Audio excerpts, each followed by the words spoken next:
first, they just didn't take it seriously. They just looked at her as a runaway. I don't think they were actively looking for her. We just told them that she would not ever run away. This something has happened to her. They just didn't listen to the family at all. Then they started to take it seriously once they found that shoe. Okay, wait, something happened.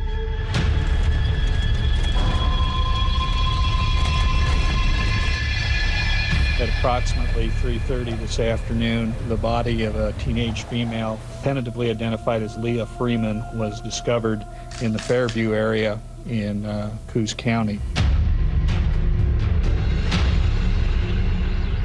The area where Leah disappeared from is right in here.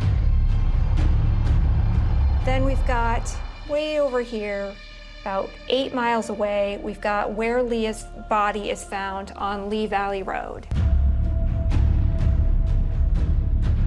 And this 8-mile stretch, that's through backwoods, gravelly, old logging roads up Fairview Mountain. Behind me here is the area where the remains of Leah Freeman was found, just right down at the base of this hill where evidently our suspects had disposed of Leah's body. There was a search party assigned to this area. They detected the odor that was consistent with a decomposing human body, and they found Leah's remains. The body was in bad condition. She was out in the summer heat, 6 weeks. It's not that hot around here, but on the other hand, it's summertime, and the decomposition, there was animals. So there's a lot of information that would have been there earlier that just wasn't available to anybody, unfortunately.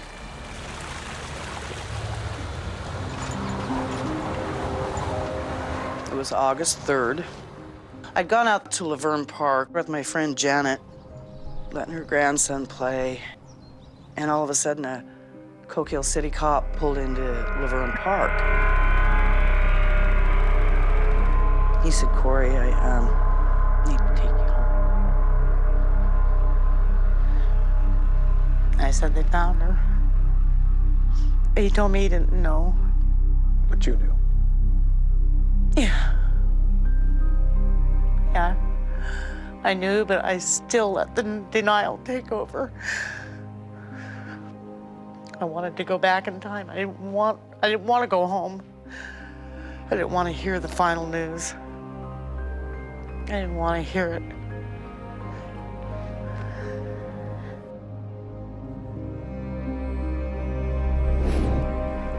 I remember the exact moment. And I mean, I broke down. After being told that, I don't remember anything after that. I just remember that specific moment in time. That's the saddest moment that I've ever gone through and that I can imagine going through. It was pretty much just like, you know, losing, like literally like losing a piece of yourself. I mean, I know people say that, but that's really how it feels. And I guess I just, like the fight that I had with her, I just wish, of course, that it had never happened. But you realize that you have no guilt in this, right? I mean, arguments happen. No, I know. But usually you get a chance to say you're sorry.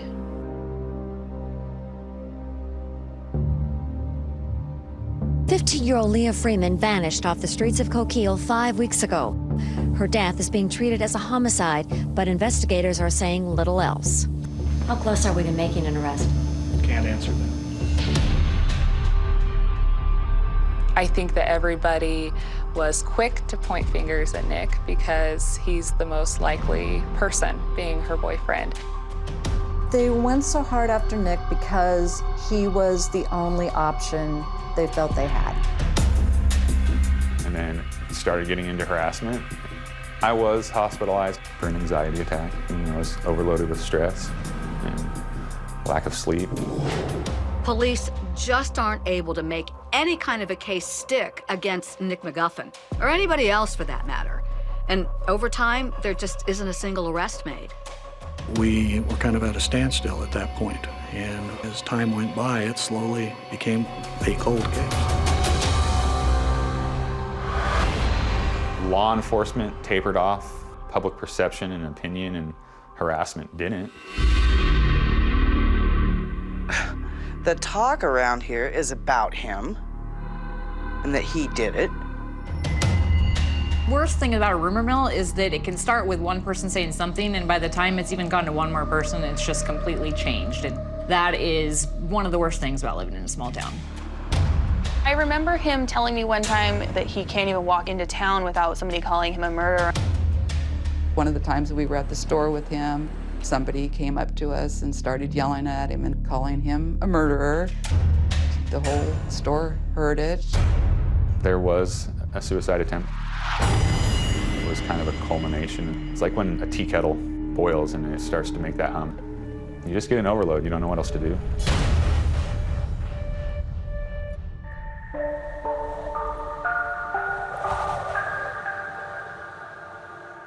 About a year after Leah's murder, Nick met another woman, and he began to crawl out of his dark depression.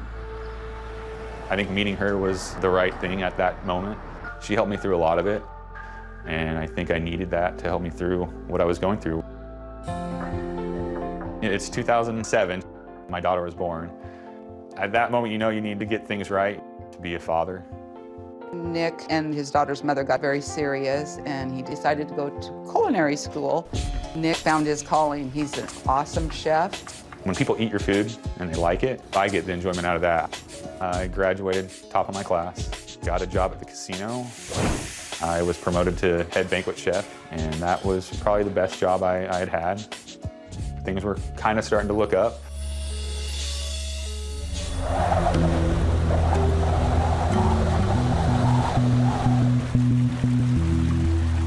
So the case goes cold, as cold cases will. And onto the scene comes a new police chief. And he makes it his job. He's going to find the killer. And Nick, I think, has thought, okay, this is finally over. They're gonna let me live in peace. Now, with the reopening of this case, police find possible new evidence and possible new suspects.